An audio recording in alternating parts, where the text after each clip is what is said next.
ഞാൻ സൽമാൻ, മണവാളൻ സൽമാൻ, പുഷ്പട. റഹ്മാനിയ മഞ്ചൽ സൽമാൻ അൽ ഫാരിസിൻ്റെയും തോട്ടത്തക്കര ഫാത്തിമത്ത് സുഹറയുടെയും കല്യാണ വീഡിയോ ആണത്.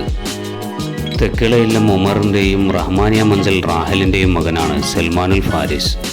പുതിയ ഇല്ലം അബൂബക്കറിൻ്റെയും തോട്ടത്തക്കര ഫാത്തിമാബിയുടെയും മകളാണ് ഫാത്തിമത്ത് സുഹറ. പേര് തന്നെയാണ് അബൂബക്കർ. മോളുടെ കല്യാണമാണല്ലേ? നിസാദ്, ഏതായാലും നമുക്ക് ബിത്രയിലെ കല്യാണമെന്ന് എല്ലാവരും ഒന്ന് അറിയിക്കണം. അതിൻ്റെ രീതിയും സെറ്റപ്പൊക്കെ. ബാക്കി ദ്വീപിലെ പല ദ്വീപിലെയും കല്യാണം യൂട്യൂബിലൊക്കെ കണ്ടിട്ടുണ്ടാവും പലരും. പക്ഷേ ബിത്രയിലെ കല്യാണം ഇതുവരെ ആരും കാണാൻ സാധ്യത കുറവാണല്ലേ? അപ്പോൾ ഇൻഷാ അല്ലാഹ് നമുക്ക് ഏതായാലും കാണാം. അബൂബക്കറിന് മോളുടെ കല്യാണം എന്തായാലും ഇനി യൂട്യൂബിൽ കാണാമല്ലോ. ഉള്ള എല്ലാവരും കണ്ടോ?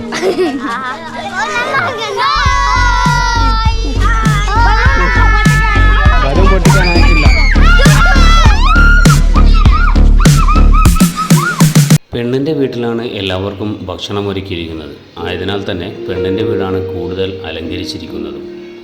ഇത് പയ്യൻ്റെ വീടാണ്. പയ്യൻ്റെ സുഹൃത്തുക്കൾ ഓരോന്നായി എത്തിക്കൊണ്ടിരിക്കുകയാണ്. അവർക്ക് കുടിക്കാനായുള്ള പാനീയങ്ങളും ചെറു പലഹാരങ്ങളും അവിടെ ഒരുക്കി വച്ചിരിക്കുകയായിരുന്നു. ചില സുഹൃത്തുക്കൾ അവരാൽ കഴിയുന്ന ചെറിയ തുക പയ്യന് കല്യാണ ദിവസം കൊടുക്കലുണ്ട്. ബിത്ര എന്ന കൊച്ചുദ്വീപിൽ 400-ൽ പരം ജനവാസം മാത്രമുള്ളത് കൊണ്ട് തന്നെ നാട്ടുകാരെ മൊത്തം കല്യാണത്തിന് ക്ഷണിക്കും. പെണ്ണിൻ്റെ വീട്ടിൽ നിന്നും പുയ്യാപ്പിളനെ വിളിക്കാനായി വരുന്ന സംഘമാണിത്. സംഘത്തിൽ പ്രായം കുറഞ്ഞ കൊച്ചിൻ്റെ കയ്യിൽ ഒരു പൊതിയുണ്ടാവും. ആ പൊതിയിൽ മധുരപലഹാരങ്ങളോ ഡ്രൈ ഫ്രൂട്ട്സോ ആയിരിക്കും. അത് ചെക്കൻ്റെ വീട്ടിൽ കൊണ്ടുപോയി കൊടുക്കും. അതേപോലെ തന്നെ പുയ്യാപ്പിളയും ചങ്ങാത്തന്മാരും പെണ്ണിൻ്റെ വീട്ടിലേക്ക് പോകുന്ന സമയത്ത് ഇതേപോലെ മറ്റൊരു പൊതിയുമായി കൊണ്ടുപോകും. അതിലും ഇതേപോലുള്ള ഐറ്റംസ് ആയിരിക്കും. അത് പെണ്ണിൻ്റെ വീട്ടിൽ കൊണ്ടുപോയി കൊടുക്കും. ലക്ഷദ്വീപിൽ ആതിഥ്യ മര്യാദയിൽ ഏറ്റവും മുമ്പന്തിൽ നിൽക്കുന്ന ദ്വീപാണ് ചത്രദ്വീപ്. അതിൻ്റെ പാരമ്പര്യം നിലനിർത്തിക്കൊണ്ട് തന്നെ ബിത്രയിലുള്ളവരും ആ ആതിഥ്യ മര്യാദയിൽ വളരെ വലിയൊരു പങ്ക് വഹിക്കുന്നുണ്ട്. ബിത്രയിൽ ലക്ഷദ്വീപിലെ പല സ്ഥലങ്ങളിലും പല രീതിയിലുമാണ് കല്യാണങ്ങൾ നടക്കുന്നത്. അതുപോലെ തന്നെ ഓരോ ദ്വീപിലും വ്യത്യസ്തമായ രീതികളുണ്ടാവും, വ്യത്യസ്തമായ ആചാരങ്ങളുണ്ടാവും, വ്യത്യസ്തമായ രീതിയിൽ ആൾക്കാരെ സൽക്കരിക്കുന്ന രീതി ഉണ്ടാവും, വ്യത്യസ്ത രീതിയിൽ അവരെ പരിചരിക്കുന്ന രീതി ഉണ്ടാവും. അതുപോലെ തന്നെ കൊച്ചു ബിത്രയിലും ഈ അടുത്ത് ഒരു കല്യാണം നടക്കുകയുണ്ടായി.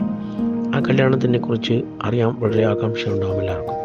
നമ്മുടെ ഇവിടുത്തെ പ്രത്യേകത എന്ന് വെച്ചാൽ നമ്മൾ ഇവിടെയുള്ള എല്ലാവരെയും ഈ കല്യാണത്തിന് മുമ്പ് മരുമോനെ വിളിക്കുന്നത് ഞങ്ങൾ പറയുക. അപ്പോൾ പുതിയാപ്പിള്ളെ പെണ്ണിൻ്റെ വീട്ടിലേക്ക് കൊണ്ടുവരുന്ന ആ ചടങ്ങിൻ്റെ സമയത്ത് നമ്മളെന്താ ചെയ്യുന്നത് വെച്ചാൽ അതിന് കുറേ ദിവസങ്ങൾ മുമ്പ് തന്നെ ആ വീട്ടിലുള്ളവരെല്ലാം അതിൻ്റെ അയൽവാസികളൊക്കെ വിളിച്ച് അവരുടെ റിലേറ്റീവ്സിനെയൊക്കെ വിളിച്ച് അവർ അതിനുള്ള ഒരുക്കങ്ങൾ കൂട്ടും. അങ്ങനെ ഭക്ഷണം ഉണ്ടാക്കുന്ന തിരക്കും അത്തരം കാര്യങ്ങൾക്ക് ഭക്ഷണം ഉണ്ടാക്കുന്നതിന് മുമ്പുള്ള ഒരുക്കങ്ങളൊക്കെ ചെയ്ത് കൂട്ടും. അപ്പോൾ അത് കഴിഞ്ഞാൽ അവർ പുതിയാപ്പിള്ളയെ വിളിക്കുന്ന ഒരു രാത്രി ഉണ്ടാവും. ഏതെങ്കിലും രാത്രിയോ പകലോ ആയിരിക്കും പുതിയാപ്പിള്ളയെ ഈ മറ്റേ നമ്മുടെ വധുവിൻ്റെ വീട്ടിലേക്ക്, അതായത് മരുമോളുടെ വീട്ടിലേക്ക് കൊണ്ടുവരിക. അത് ആനയിച്ച് കൊണ്ടുവരുന്നതാണ്. അത് വിളിക്കാൻ പോകുന്നത് വധുവിൻ്റെ ഈ മരുമോളുടെ വീട്ടുകാരും ബന്ധുക്കളും ഒക്കെയാണ്. അത് അവിടുത്തെ കുറച്ച് ചെറുപ്പക്കാരൊക്കെ ചേർന്ന് പോയി നല്ല രീതിയിൽ ഈ വരൻ്റെ വീട്ടിൽ പോവുകയും പുതിയാപ്പിളയുടെ വീട്ടിൽ പോവുകയും പുതിയാപ്പിളയുടെ വീട്ടിൽ അവർ ഒരു കറക്റ്റ് മുഹൂർത്തം ഉണ്ടാകും. ആ മുഹൂർത്തത്തിൽ അദ്ദേഹത്തിന് ഈ വധുവിൻ്റെ വീട്ടിലേക്ക് പോകുന്ന ആ സമയം വരെ അവരുണ്ടാകും. അപ്പം നമ്മുടെ ബന്ധുക്കളും ആൾക്കാരും പോയി അദ്ദേഹത്തെ കാണും. അദ്ദേഹത്തിനെ കണ്ട് അപ്പോൾ അവിടെ നമ്മൾ സൽക്കരിക്കും. ആ സൽക്കാരമൊക്കെ ഏറ്റുവാങ്ങിയതിന് ശേഷം നമ്മളെന്താ ചെയ്യുക, നമ്മൾ അവിടെ നിന്ന് ഇവർ വന്ന് നമ്മുടെ കത്തീബ് ഉണ്ടാകും. അപ്പോൾ കത്തീബ് ദുആ ചെയ്യും. ആ ദുആ കഴിഞ്ഞാൽ ഈ പുതിയാപ്പിളയും കൂട്ടി നമ്മൾ മറ്റേ ഈ വധുവിൻ്റെ വീട്ടിൽ, അതായത് മരുമോളെന്നാണ് നമ്മൾ പറയുക, ആ മരുമോളുടെ വീട്ടിലേക്ക് എല്ലാവരും ആനയിച്ച് കൊണ്ടുപോകും. അങ്ങനെ ചെറുപ്പക്കാരും കൂട്ടുകാരും അവരുടെ ബന്ധുക്കളും ഒക്കെ ചേർന്ന് ഈ വീട്ടിൽ വന്ന് പുതിയാപ്പിള്ളയെ കൂട്ടി, പുതിയാപ്പിള്ള നല്ല പുതുവസ്ത്രങ്ങൾ അണിഞ്ഞിരിക്കുന്നുണ്ടാവും. അദ്ദേഹത്തെ കൂട്ടി നമ്മളെല്ലാവരും ഈ മരുമോളുടെ വീട്ടിൽ പോകും.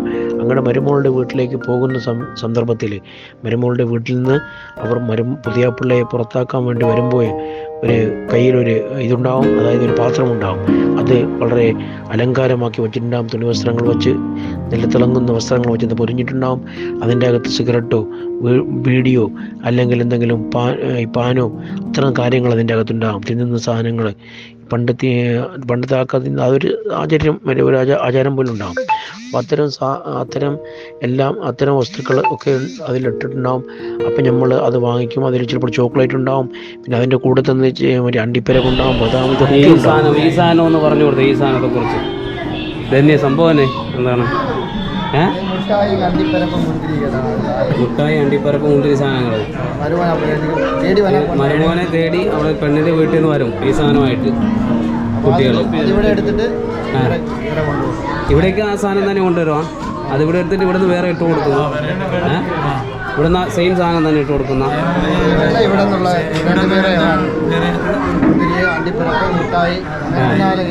അങ്ങനത്തെ ഐറ്റംസ്. അത് ശരി. അപ്പോൾ അവിടെ നിന്ന് ചെറുക്കനെ വിളിക്കാനായിട്ട് വരും. ഇവിടെ നിന്ന് അതേപോലെ തിരിച്ച് ചെറുക്കൻ പോകുമ്പോൾ സാധനമായിട്ട് പോകും വേറെ സാധനം.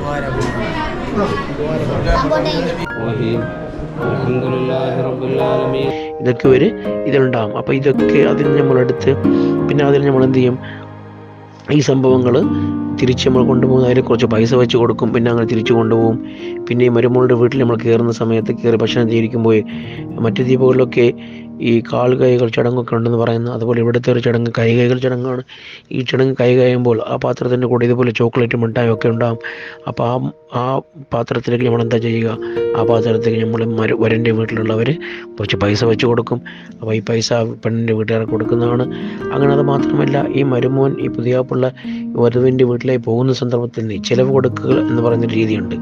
ചിലവ് കൊടുക്കുക എന്ന് വെച്ചാൽ, അപ്പോൾ നമ്മുടെ വീട്ടിൽ നിന്ന് ഫർണിച്ചറുകളും വസ്ത്രങ്ങളും ആഭരണങ്ങളും ഒക്കെ നമ്മൾ കാശിന് പുറമെ ഇതും നമ്മൾ കൊടുക്കുന്നുണ്ട്. അത് എല്ലാ ദ്വീപിലുണ്ടെന്നാണ് അറിയുന്നത്. നമ്മളിവിടെ കാശായിട്ട് കൊടുക്കും. പിന്നെ ഇതിനൊക്കെ മുമ്പ് നിക്കാഹ് ഉണ്ടാകും. നിക്കാഹിന് മഹറം എല്ലാ ദ്വീപിലുള്ള പോലെ തന്നെ സർവ്വസാധാരണമായ നിക്കാഹിന് മഹറം അതൊക്കെ ഉണ്ടാകും. പിന്നെ ചില വീട്ടുകാർ നിക്കാഹ് കഴിഞ്ഞ ഉടനെ തന്നെ എന്ത് ചെയ്യും, ഈ പുതിയാപ്പിള്ളയെ വീട്ടിലേക്ക് കയറ്റും. ഒരു ദിവസം കൊണ്ട് ചടങ്ങുകളെല്ലാം കഴിയും. പിന്നെ ചിലർ എന്ത് ചെയ്യും, അവരുടെ ബന്ധുക്കളും ആൾക്കാരും എത്താത്തത് കൊണ്ട് വേറൊരു ദിവസത്തേക്ക് മാറ്റിവെക്കും. പിന്നെ വിത്തറിൽ പൊതുവായിട്ട് നമ്മൾ എന്താ ചെയ്യുക, ഈ നിക്കാഹ് കഴിഞ്ഞ ദിവസത്തിന് നമുക്ക് ഈ പശുവും ഇതൊക്കെ കിട്ടിയില്ലെങ്കിൽ വേറൊരു ദിവസത്തെ നമ്മൾ തള്ളനീക്കും. ആ ദിവസത്തിന് വേണ്ടി നമ്മൾ കാത്തിരിക്കും. ആ ദിവസത്തിലാണ് നമ്മുടെ മറ്റ് ബന്ധുക്കളൊക്കെ വേറെ മറ്റേ ചത്തലത്ത് നിന്ന് വരിക. അതുപോലെ തന്നെ നമുക്ക് ആവശ്യമായ പശുവും മറ്റ് അരി സാധനങ്ങളും മറ്റ് നമ്മുടെ ഭക്ഷണം ഉണ്ടാക്കുന്ന സാധനങ്ങൾ, ഫ്രൂട്ട്സ്, ഇതെല്ലാം മറ്റ് ദ്വീപിൽ നിന്ന് നമുക്ക് കൊണ്ടുവരണം. അപ്പോൾ അതിനു വേണ്ടി നമ്മൾ വെയിറ്റ് ചെയ്യും. ആ ദിവസങ്ങൾ കിട്ടിക്കഴിഞ്ഞാൽ നമ്മുടെ ആൾക്കാരൊക്കെ എത്തിക്കഴിഞ്ഞാൽ നമ്മളതിന് പന്തൽ പണിയും. ആ പന്തൽ പണിയിൽ നമ്മുടെ ആൾക്കാരൊക്കെ കൂടി ഈ പുതിയാപ്പിള ഇങ്ങോട്ട് കൊണ്ടുവന്ന് നല്ല രീതിയിൽ ഭക്ഷണം കൊടുക്കും. അത് 2-3 ദിവസത്തേക്ക് ഉണ്ടാകും. രാത്രി ഭക്ഷണം കഴിഞ്ഞാൽ മറ്റു ഉറക്കുന്നൊരു ചടങ്ങുണ്ട്. ഈ ചടങ്ങ് കഴിഞ്ഞാൽ തന്നെ വേറൊരു ദിവസം പിറ്റേ ദിവസം രാവിലെ ബ്രേക്ക്ഫാസ്റ്റിന് പുതിയാപ്പിള്ളയും ആൾക്കാരും വരും. അതുപോലെ അന്ന് രാത്രിക്കത്തെ ഭക്ഷണം, അങ്ങനെ കുറേ ദിവസം, ഒരു 5-6 ദിവസം ഈ ഒരു ഫംഗ്ഷൻ തന്നെ ഉണ്ടാകും. എല്ലാ ദ്വീപിലെയും പോലെ തന്നെ മിത്രയിലും അത് നടക്കുന്നുണ്ട്. പുതിയാപ്പിളയും സംഘവും പെണ്ണിൻ്റെ വീട്ടിലേക്ക് എത്തിക്കൊണ്ടിരിക്കുകയാണ്. സലാത്തോ ദിക്റോ മറ്റു ബൈത്തുകളോ പാടിക്കൊണ്ടാണ് പുതിയാപ്പിളൻ്റെ ചങ്ങാത്തന്മാർ പുതിയാപ്പിളനെ കൊണ്ടുവരിക.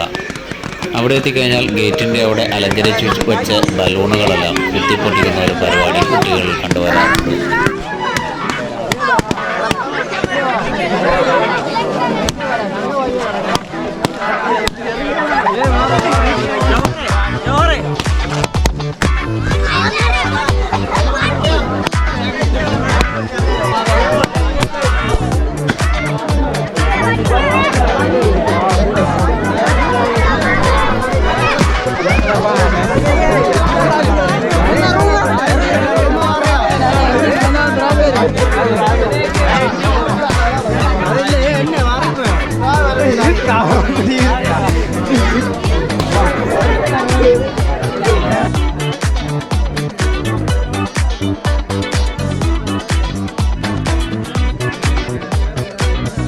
പുതിയാപ്പിളനെയും പുതിയാപ്പിളൻ്റെ കൂടെ വന്ന കുറച്ച് ആൾക്കാരെയും പ്രത്യേകം വിരിപ്പൊക്കെ വിരിച്ച് സജ്ജമാക്കിയിരിക്കുന്ന ഒരു റൂമിൽ എടുത്തു.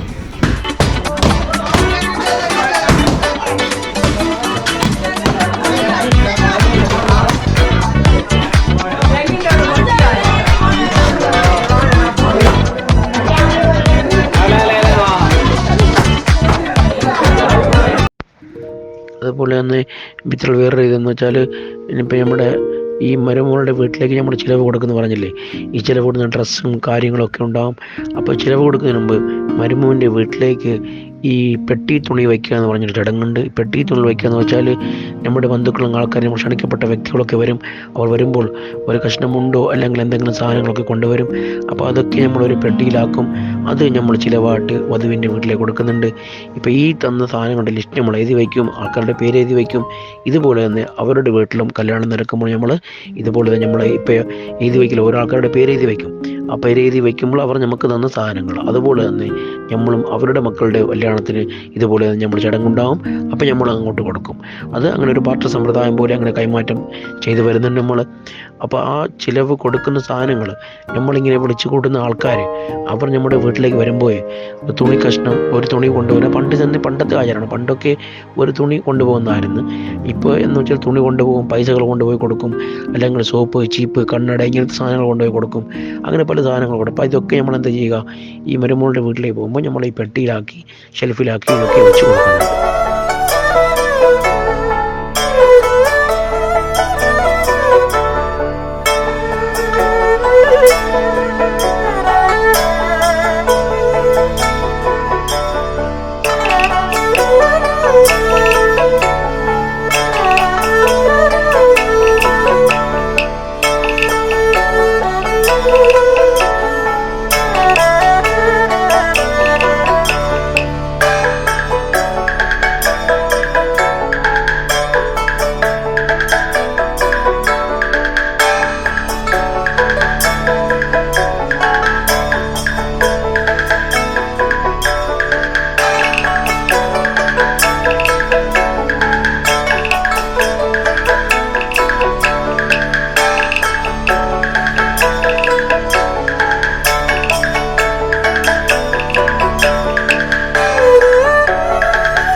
പുതിയാപ്പിളക്കും ടീമിനും സ്പെഷ്യലായിട്ട് ഒരു ഫുൾ കോഴി പൊരിച്ചത് കൊണ്ടുവന്നിരുന്നു.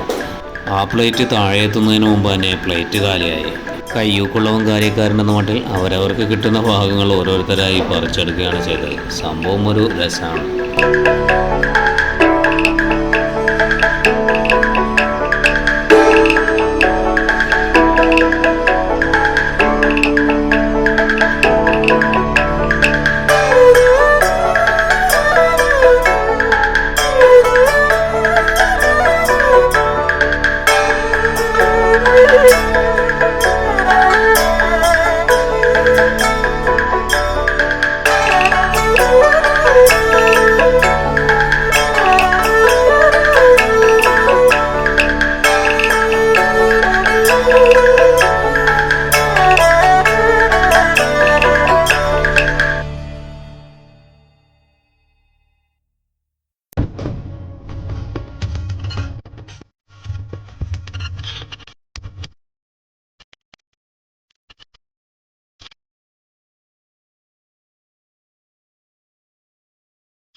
പരിപാടി തൽക്കാലം വിരമിക്കുന്നത് ശർമ്മ.